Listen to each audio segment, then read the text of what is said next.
शेतकऱ्यासाठी आज परत एक अंदाज देत आहे. कारण की सध्या काय झालं की पाऊस जवळजवळ येत आहे आणि शेतकऱ्याची बऱ्याच कामं राहिलेली आहेत, म्हणून शेतकऱ्यासाठी खास करून पूर्वकल्पना म्हणून हे अंदाज देत आहे. शेतकऱ्याला सांगू इच्छितो की बंगालच्या अंदमान निकोबार बेटाव 22 मे रोजी मान्सून चांगला सक्रिय झाला आणि सक्रिय झाल्याच्या नंतर चांगला समुद्र व्यापून टाकला. पण चक्रीवादळ झाल्याच्या नंतर काय झालं की त्यानं बाष्प थोडं ओढून घेतल्याच्या नंतर थोडा तो कमजोर होईल. परंतु 30 आणि 31 तारखेला मात्र परत पुन्हा सक्रिय होणार आहे आणि त्याच्यामुळे राज्यात महाराष्ट्रामध्ये परत मान्सूनसाठी चांगलं पोषक वातावरण तयार होणार आहे. म्हणून सर्व शेतकऱ्याला सांगू इच्छितो, ज्यांची शेताची कामे राहिली असेल तर तुम्ही काय करा, 30 तारखेपर्यंत तुम्ही शेताची कामे करून घ्या. कारण की राज्यामध्ये मान्सून पूर्व पाऊस 1 जून ते 5 जून खूप म्हणजे चांगला पडणार आहे. काही काही ठिकाणी ओढे नाले वाहतील असा पाऊस येणार आहे, म्हणून हा अंदाज लक्षात घ्या. आणि त्याच्या पाठीमागे लगेच 8-9 जूनच्या नंतर परत मान्सूनचा पाऊस येणार आहे, म्हणून हा अंदाज लक्षात घ्यायचा. कारण की सर्व शेतकऱ्याला सांगू इच्छितो, बऱ्याच जणांचा असा गैरसमज आहे 1-2 जूनला पडलेला पाऊस अवकाळी असतो. खरं जर पाहिलं तर शास्त्रशुद्ध अभ्यास केल्याच्या नंतर आतापर्यंत की 1 जून खरं तर पावसाळ्यामध्ये 1 जून नंतर पडलेला पाऊस हा मान्सूनचाच गृहीत धरावा लागतो. पण काय झालं की त्याला लोक गृहीत धरत नाही, म्हणून हे अंदाज लक्षात घ्या.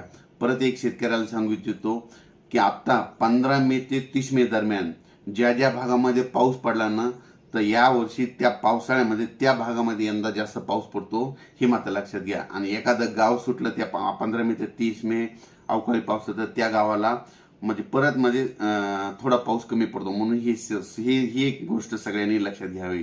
आणि ज्या भागामध्ये 15 मे ते 30 मे दरम्यान चांगला पाऊस पडला, त्या भागामध्ये जूनच्या म्हणजे यावर्षी पावसाळा खूप चांगला पाऊस पडतो, ही सगळ्यांनी लक्षात घ्यावं.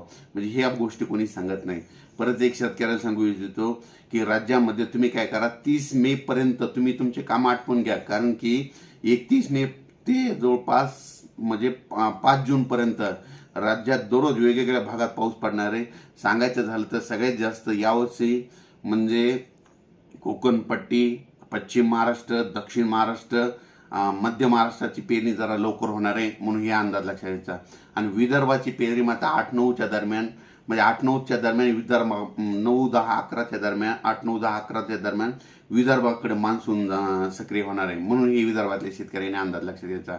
पण सुरुवातीला मात्र पश्चिम महाराष्ट्र, उत्तर महाराष्ट्र, दक्षिण महाराष्ट्र, मध्य महाराष्ट्र, मराठवाड्यामध्ये चांगला म्हणजे 1 ते 5 जून दरम्यान चांगला पाऊस पडणार आहे, म्हणून हे अंदाज लक्षात घ्या. आणि शेतकऱ्याला परत एक सांगू इच्छितो, शेतकऱ्याने पेरणी करत असताना काय करायचं की पाऊस पडल्याच्या नंतर जमिनीमध्ये 1 इंच ओल जर गेली तर तुम्ही तुमचा पेरणीचा निर्णय घ्यायचा. आणि जर कमी ओल 4 बोट ओल असेल तर तुम्ही तुमची पेरणी घेऊ नये. आणि परत एक सांगू इच्छितो की 1 ते 5 जून पाऊस पडल्याच्या नंतर परत लगेच त्याच्या पाठीमागं मान्सूनच आहे, म्हणजे मान्सूनचा पाऊस येतोय, म्हणून हे देखील सगळ्यांनी लक्षात घ्यायचं. परत एक शेतकऱ्याला आणखी एक कल्पना म्हणून द्यायची आहे की आता म्हणजे आज आहे 26 मे, 27 आणि 28 मे दरम्यान राज्यामध्ये पश्चिम महाराष्ट्रामध्ये बऱ्याच ठिकाणी अवकाळी पाऊस पडणार आहे. वाऱ्याचं प्रमाण जास्त असणार आहे, म्हणून शेतकऱ्यांनी स्वतः विजेपासून वाऱ्यापासून स्वतःची काळजी घ्यावी, म्हणून ही अंदाज सगळ्यांनी लक्षात घ्यावा.